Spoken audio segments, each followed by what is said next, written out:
Je suis Dominique Laurent de Synapse Développement. Le nom de notre société a été donné plusieurs fois ce matin sous le nom de Synapse uniquement, et donc c'est bien Synapse Développement. Je vais vous faire une présentation sur le texte. D'ailleurs, nous sommes ici à la BNF dans le temple du texte. Donc je suis un peu le régional de l'étape. Alors le plan est en 4 points, je vais passer rapidement. Donc pour faire l'analyse de texte, déjà il faut des ressources très conséquentes. Donc on a des dictionnaires, un dictionnaire de noms communs par exemple qui a 300 000 lemmes. Bon, le lemme c'est ce qu'on appelle une entrée dans un dictionnaire par exemple, donc c'est un infinitif, une forme au masculin singulier. Donc 300 000 c'est à peu près 5 à 6 fois le petit Larousse et à peu près 3 fois le Grand Robert ou le TLF, donc c'est des très gros dictionnaires. Les noms propres, bon, ça a un peu moins de sens, mais il y a quand même 800 000 noms propres. Et après, tout un ensemble d'informations grammaticales et sémantiques sur les mots. On opère sur les mots une désambiguation sémantique. Donc, qu'est-ce qu'on désigne sous ce terme barbare? C'est la séparation des sens pour un même mot. Par exemple, voler, est-ce que c'est dérober ou est-ce que c'est planer en l'air? Donc on distingue en français 9000, sur 9000 mots polysémiques, 26 000 sens, et pour l'anglais 15 000 sens. Et on a par ailleurs un grand nombre d'expressions adverbiales, etc. Alors les anaphores, qu'est-ce que c'est que les anaphores? Les anaphores, c'est en fait essentiellement les pronoms et les adjectifs possessifs, démonstratifs, etc. Donc un adjectif démonstratif comme ce, ou un pronom possessif comme le mien, qu'est-ce qui désigne en fait dans le texte, à quelle entité il se rapporte. Donc ça c'est toute une partie de l'analyse grammaticale qui permet au final d'aboutir à une sorte de compréhension du texte. Donc il ne faut pas oublier non plus que la plupart des corpus qu'on travaille sont des corpus qui sont bruités, que ce soit sur le web ou en général, donc, ou qui viennent d'ailleurs de reconnaissance vocale ou de reconnaissance d'OCR, de reconnaissance numérique. Et donc, pour ces corpus, très souvent, il faut passer déjà par une première phase de correction grammaticale. La correction grammaticale, c'était notre métier au départ. Entre parenthèses, d'ailleurs, on a une TPE, puisque on est passé dans la durée du projet de Couérot de 6 personnes à 11 personnes, donc on est, je pense, la plus petite société représentée ici. Et donc, au départ, il y a déjà une vingtaine d'années, on a développé un correcteur grammatical qui, d'ailleurs, le mois dernier, a été estimé être le meilleur correcteur grammatical du français par la revue 01net, qui s'appelle Cordial.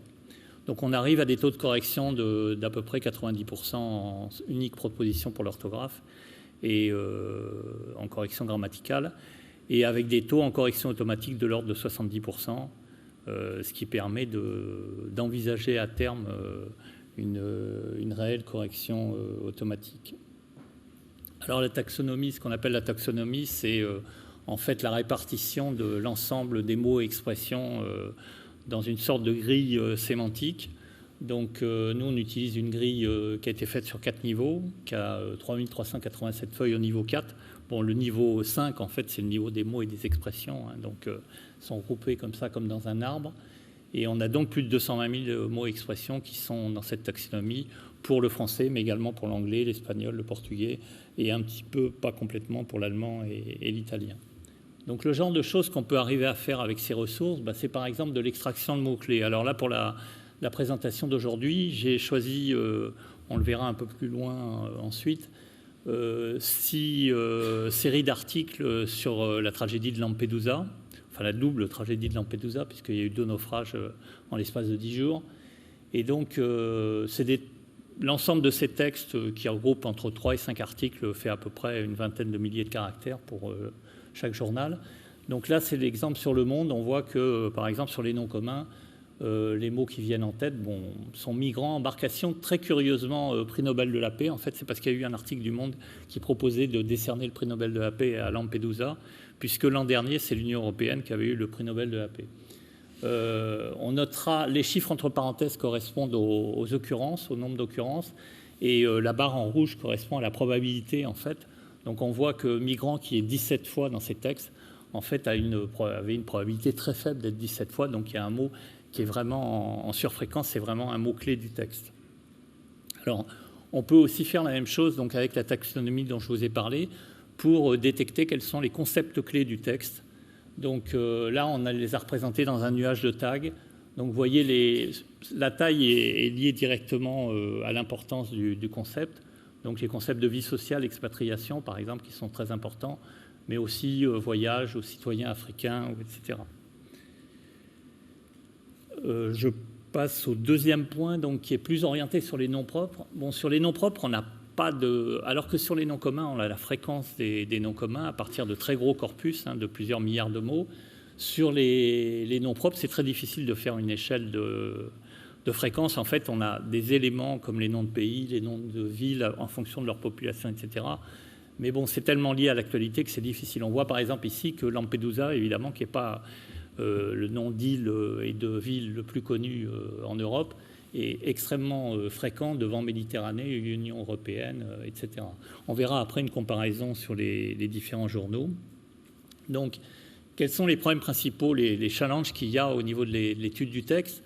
L'un des principaux challenges, c'est le fait que, par exemple, sur les sigles, on a quantité d'écritures possibles, puisque, par exemple, sur l'Union européenne, on peut avoir UE avec des points, sans points, ou entièrement, ou EU, par exemple, en anglais.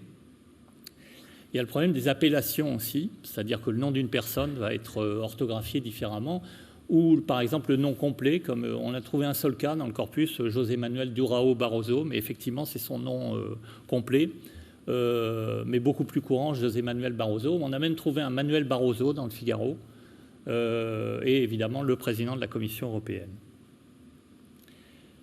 Alors sur les anaphores et les métaphores, elles ont une grande importance aussi au niveau des noms propres, même si c'est des noms communs en fait, enfin des mots-outils.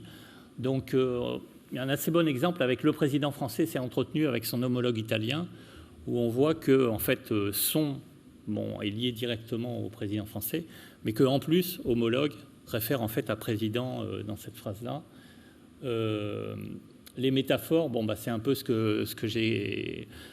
Au-delà des appellations différentes, c'est le fait que, par exemple, on désigne la Commission européenne comme Bruxelles, ou éventuellement l'Europe par Strasbourg. Ou alors, on a différents exemples en bas avec la France, Paris, le gouvernement français, le président français, François Hollande, etc., qui en fait sont des sortes de synonymes de la même entité. Alors, ça, c'est en fait le tableau général. C'est assez intéressant de voir en fait ce qu'on peut tirer simplement de ce qu'on appelle les entités nommées en étude de texte sur différents journaux. Donc là, vous avez c'est les articles dont je vous parlais à propos du Monde, du Figaro, du Soir, la Tribune de Genève, The Guardian, donc un journal anglais, et le New York Times. On voit que si Lampedusa est toujours en position 1, les mots qui viennent ensuite sont en général très différents. En fait, chaque journal a tendance à mettre l'accent sur certaines choses. Par exemple, le Soir de Bruxelles a mis l'ONU en 4e position dans les noms, alors que l'ONU est complètement absente des autres journaux. Le Monde a donné les noms de 3 personnes qui sont en fait Giusy Nicolini, c'est la maire de Lampedusa. Giacomo Sferrazzo, c'est un président d'association d'aide aux réfugiés en Italie. Et José Manuel Barroso, qui est un peu plus connu. Le Figaro a réussi à placer François Hollande. Je ne vous dis pas comment. Mais enfin, ils ont réussi à lui casser du sucre sur le dos à propos de Lampedusa. Et un truc assez amusant aussi, c'est que le New York Times, par exemple, est le seul à ne pas parler de l'Union européenne. En fait, pour le New York Times, l'Union européenne, ça n'existe pas, c'est l'Europe. Alors, on peut considérer que c'est flatteur ou non, mais en tout cas, il ne parle pas de l'Union européenne. Et par contre, on voit bien que le New York Times accentue sur les notions géographiques, l'Afrique du Nord. C'est aussi le seul qui parle du pape, qui est entre parenthèses, qu'on appelle le pape François, mais qui s'appelle le Pope Francis en anglais. Alors, je vais vous donner 2 exemples d'applications. On en verra 2 autres tout à l'heure, mais de cette étude de texte. Donc, c'est le question-réponse. Donc, le question-réponse, il utilise les techniques dont je viens de parler. Et le but, c'est une personne pose une question, donc en général par oral, d'ailleurs, plus que dans un moteur de recherche, parce que c'est un peu long de taper à la main. Et on essaye de lui trouver une réponse exacte, pas un ensemble de snippets comme sur Google, mais la réponse la plus correcte à cette question. Donc c'est une technologie qu'on connaît de mieux en mieux à travers en particulier le projet Watson d'IBM et Siri sur l'iPhone. C'est une technologie assez complexe quand même parce que bon, il y a des problèmes de redondance. On retrouve un peu tous les problèmes d'accès au texte, y compris le big data pour les très gros volumes de texte. Je donne l'exemple de Watson, par exemple, qui en fait a un temps de réponse assez rapide, puisqu'il donne la réponse en moins de 30 secondes, mais qui en fait utilise 2880 cœurs. Donc s'il y avait un seul cœur, il mettrait 2 heures pour répondre quand même à une question. Alors, dans questions-réponses, il y a 2 types de questions, les questions factuelles et non factuelles. Donc les questions factuelles, c'est qui est telle personne, à quelle date a eu lieu tel événement, etc. Donc ça, c'est des questions relativement simples sur lesquelles on a des taux de réponse de 70 à 80%. Ça, c'est les résultats des évaluations Quero, hein, donc c'est des évaluations qui ont été faites dans le cadre du projet. Sur des corpus web bruités, donc des corpus web dans lesquels il y a vraiment de tout, du spam, des langues étrangères. Bon, ça a été plus ou moins nettoyé au départ, mais ça reste quand même assez grossier. C'est des corpus de plusieurs centaines de milliers de pages, et même 2 millions de pages pour le plus gros. Donc, l'un des inconvénients, d'ailleurs, c'est qu'ils ne sont pas assez gros d'une certaine façon, c'est-à-dire que souvent sur les questions, on ne peut pas utiliser la redondance. C'est-à-dire que ça, c'est quand même quelque chose qu'on utilise beaucoup en moteur de recherche, et en particulier qu'utilise Google, pour arriver à remonter les réponses les plus justes. C'est le fait que la réponse a été trouvée beaucoup de fois, donc est plus vraisemblable qu'une réponse qui a été trouvée peu de fois. Par exemple, sur une date de naissance, sur une nationalité, etc. Donc l'identification du type de la question n'est pas évident du tout. En fait, quand on demande, par exemple, je ne sais pas moi, nous on a vu des requêtes, par exemple, faites sur des moteurs comme celui d'Exalid, avec non même pas qui est, mais Mozart, par exemple. Donc qu'est-ce qu'attend la personne sur Mozart? Est-ce qu'il attend sa date de naissance, sa date de décès, ses œuvres, qui il était exactement, sa nationalité? Bon, c'est un peu difficile quand même. Et même sur des questions du genre, par exemple, qui est José Manuel Barroso? Est-ce qu'on attend sa position actuelle à la Commission européenne, ou bien quel ministère il a occupé dans le gouvernement portugais? Quand est-ce qu'il est né? Bon, c'est un peu difficile. Donc on travaille beaucoup aussi sur ces technologies de détection, en fait, de ce que l'utilisateur attend comme réponse par rapport à une question donnée. Alors après, il y a les questions non factuelles. Dans les questions non factuelles, c'est les questions du type comment ou pourquoi. Donc là, les choses sont encore plus complexes. Les résultats des évaluations le montrent, puisqu'on est à des taux de 40 à 50%, avec de meilleures réponses évidemment sur les définitions, mais nettement moins bons sur le comment ou le pourquoi. Donc là, les problèmes, en fait, viennent en bonne partie du fait que le type de la question est souvent un peu difficile à préciser, et aussi le fait que la réponse est rarement dans une seule phrase. Donc il faut en fait la retirer d'un ensemble de phrases et parfois d'un ensemble de documents. Donc là, on se retrouve, je donne un exemple, par exemple, quels sont les documents nécessaires pour se faire établir un passeport? Bon, même si on regarde sur Légifrance, on voit que la réponse est complexe, ça dépend des documents qu'on a, ça dépend de quelle position on a, et ensuite c'est une liste. Donc la réponse n'est pas simple, quoi. Alors ensuite, je donne un deuxième exemple qui est celui de l'extraction de connaissances. Donc l'extraction de connaissances, elle passe par ce qu'on appelle le machine reading. Donc le machine reading, c'est en fait faire analyser par un logiciel un ensemble de textes, un corpus de textes éventuellement très volumineux, et en tirer des informations. Donc les informations qu'on tire, on les tire de l'analyse qu'on fait. Par exemple, on peut tirer les relations sujet-verbe-objet, sujet-verbe-attribut, donc qui vont permettre de déterminer des actions. Et puis, on peut coupler ça à des bases externes comme Wikipédia, via DBpedia ou via d'autres, via OpenSeek aussi, de SIG. Et le but, donc, c'est au final d'arriver à comprendre, entre guillemets, les textes. Pour ça, en fait, et en complément du machine reading, on utilise ce qu'on appelle un moteur d'inférence, donc qui permet, en fait, à partir de l'analyse et de l'ensemble des annotations qui ont été effectuées sur le texte, d'effectuer des inférences, donc d'extraire des données supplémentaires qui n'étaient pas claires dans le texte, ou qui n'étaient même pas apparemment dans le texte, à partir de l'analyse de ces documents. Donc là, on travaille sur un projet actuellement, par exemple, dans lequel le but est de fournir des de permettre à des enfants, en fait, c'est un but pédagogique, de permettre à des enfants, après une analyse de texte, de voir en fait la compréhension qu'ils ont eue du texte, donc de leur poser des questions et d'analyser les réponses pour arriver à détecter leur niveau de compréhension du texte. Voilà. J'ai terminé.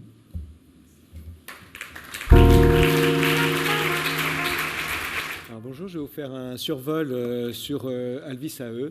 Donc c'est un éditeur d'annotation manuelle de documents texte qui a été développé pendant Quaero par nous à l'Institut national de recherche agronomique.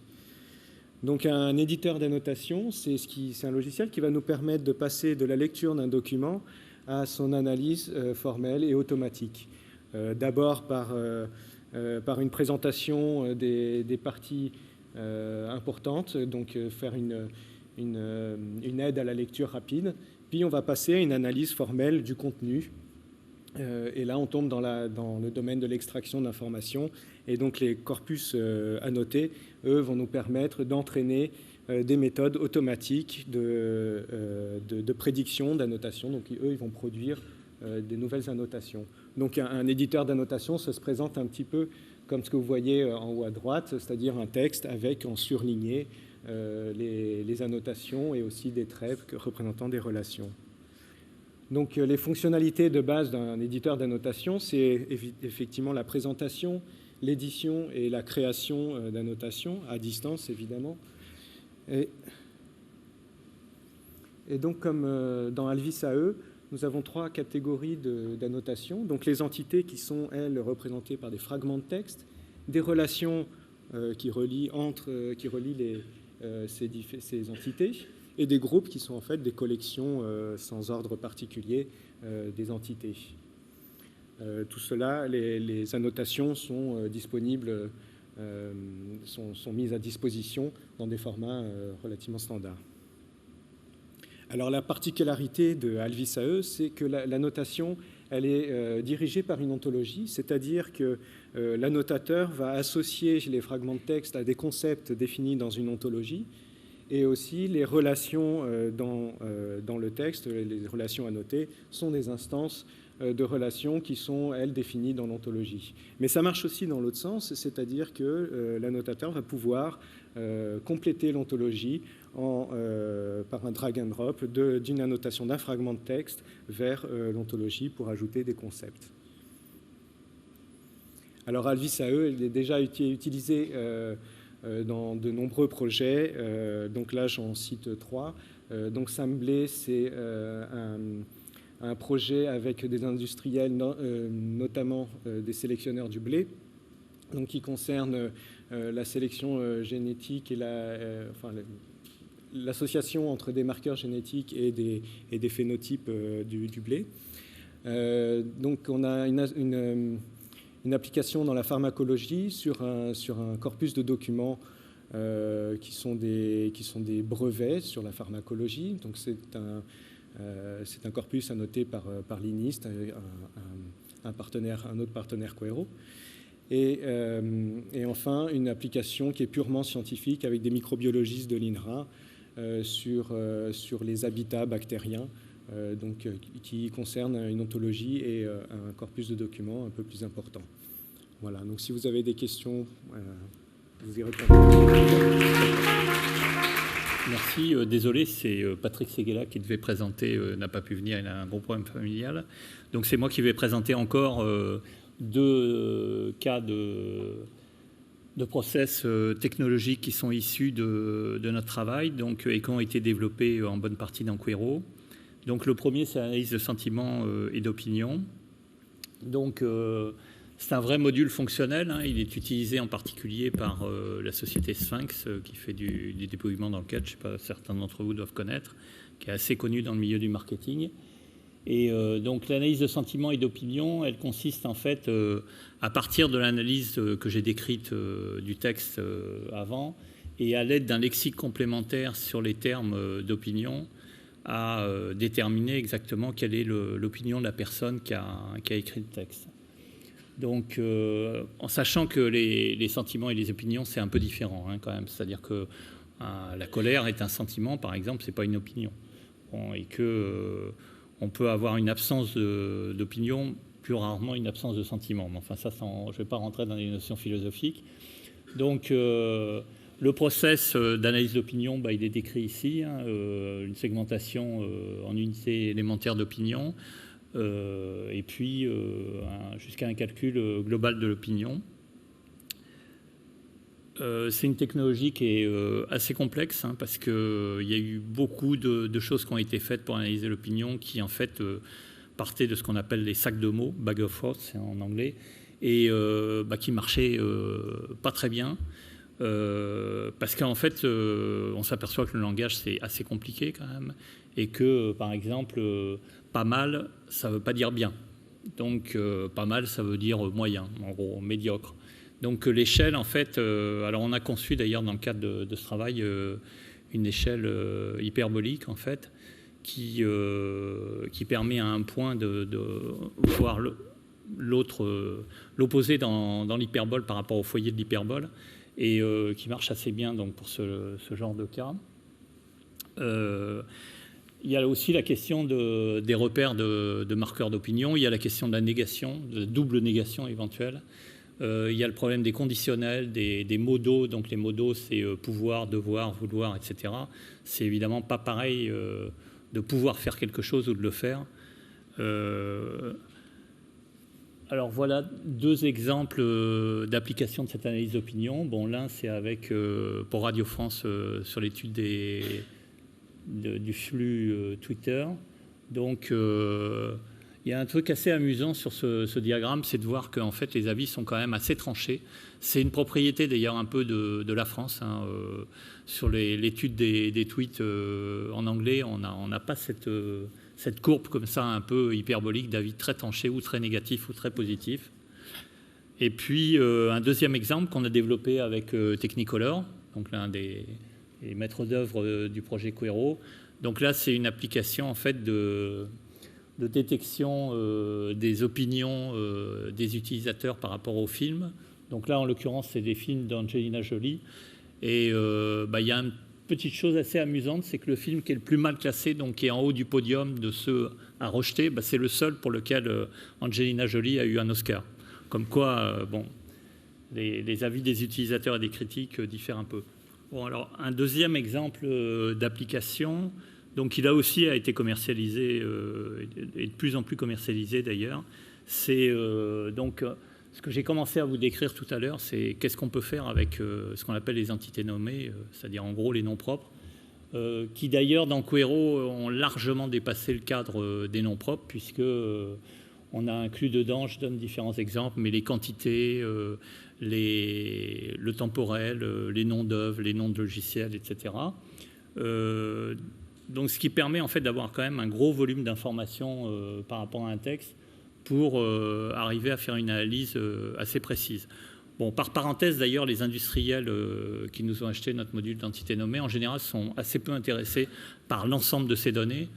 En fait, on pourrait dire que les seules choses qui les intéressent, c'est la place de leurs produits, de leur société et de leurs concurrents. Donc c'est quand même une notion d'entité nommée extrêmement restreinte. Mais bon, malgré tout, les notions temporelles, etc., ont un intérêt et permettent de faire des analyses plus fines ensuite.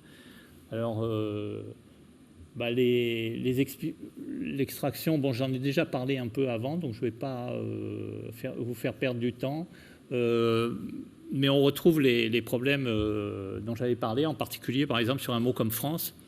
Qu'est-ce qui désigne exactement ? Est-ce qu'on parle du pays en tant qu'entité géographique ? Est-ce qu'on parle de son gouvernement, de l'équipe de foot, de la population, d'une partie de la population? Bon, c'est assez compliqué quand même à déterminer. Et repérer des noms propres, c'est pas simplement repérer des noms propres, c'est aussi les placer dans une sorte d'ontologie, donc de taxonomie des entités nommées. D'ailleurs, dans le cadre de l'évaluation Quero, sur un mot comme France, on déterminait si c'était une entité géographique ou un groupe humain. Je crois que c'était les seules différenciations qu'on faisait, mais on aurait pu en faire d'autres. Éventuellement un bateau s'il s'agit du France. Alors, je vous donne deux exemples de ce qu'on fournit. En fait, ça, c'est plus un exemple de démonstration. Ça montre les différents types d'entités nommées qui ont été trouvées dans un texte. Donc, on a les caractéristiques à côté. Il y en a beaucoup plus que ça, mais il se trouve que dans ce texte-là, on a détecté que celle-là. Donc vous voyez qu'il y a des, par exemple dans le temporel, il y a des choses comme il y a un peu plus d'un mois, ou bon, on a aussi le 9 décembre, etc., le 25 mars prochain, donc qui permettent de faire des analyses assez fines. Et alors voilà le genre de choses qu'on commercialise, donc c'est pas très appétissant comme ça, mais en fait c'est les entités nommées sorties du texte avec leur position effective dans le texte qui permet à l'industriel de réutiliser ces données-là ensuite. Voilà. Merci Dominique. Nous avons largement le temps pour quelques questions. Bonjour, Florence Martin d'Uno Éditeur, éditeur papier s'il en est encore. Dans votre évaluation sémantique, monsieur, est-ce qu'il est possible d'imaginer un timing and scoring, c'est-à-dire une évaluation au niveau de l'enseignement supérieur ? C'est-à-dire, j'ai du mal à saisir exactement ce que vous me demandez. L'étudiant répond. Oui. Est-ce que vous êtes capable d'évaluer par rapport à une réponse type idéale, entre guillemets, quelle est sa note ? Alors là, vous parlez du deuxième projet qu'on fait. C'est l'exemple que je donnais sur les... Bon, c'est plutôt des élèves, en fait, auxquels on s'adresse pour la compréhension du texte. Donc, alors nous, on a ce qu'on appelle un indice de lisibilité qui permet d'avoir une assez bonne idée, à condition qu'il y ait quand même un peu de texte, qu'il y ait au moins une centaine de mots, du niveau culturel, entre guillemets, de la personne qui répond. Actuellement, l'exemple que je donnais sur l'étude de texte, c'est le fait de voir si la personne a compris le texte. En fait, on l'a plutôt développé pour des jeunes enfants. Donc, on n'a pas du tout envisagé le fait, pour l'instant, c'est assez complexe comme technologie, parce que, en fait, pour poser des questions, il faut être capable d'y répondre. Donc, il faut que le logiciel ait déjà compris le texte lui-même pour être capable de poser les questions et de déceler si la personne a bien compris, ou en tout cas a compris la même chose. Donc, c'est, à mon avis, pour des étudiants, ça demanderait un cran plus haut que celui qu'on a actuellement dans notre techno. Bonjour, Romain Drone. Moi, je m'intéresse à tout ce qui concerne le temps réel et je voulais savoir si vous étiez capable d'analyser en temps réel des choses. Je pense notamment à l'audiovisuel et savoir s'il y a d'une analyse audiovisuelle, enfin en gros d'une traduction qui serait faite en temps réel, vous êtes capable ensuite de sortir des thématiques et des choses dites relevantes. Alors absolument. D'ailleurs, dans la démo qui est faite par Exalid derrière dans le couloir, il y a en fait un module Synapse Développement qui est fait pour repérer les entités nommées et repérer les... Donc c'est... En fait, on analyse à peu près à une vitesse de 10 000 mots à la seconde. Donc on est quand même nettement au-delà de ce qu'une personne peut prononcer en une seconde. Bon, après, il ne faut pas se cacher que sur des très très gros flots d'informations, et ce qu'on appelle le big data, ça pose des problèmes. Avec Exalid, on avait entrepris d'annoter des milliards de pages qu'ils avaient en stock. Et on a arrêté pour d'autres raisons, mais on avait calculé qu'il fallait quand même plus d'une centaine de machines. Donc, Il reste un peu de temps pour une dernière question.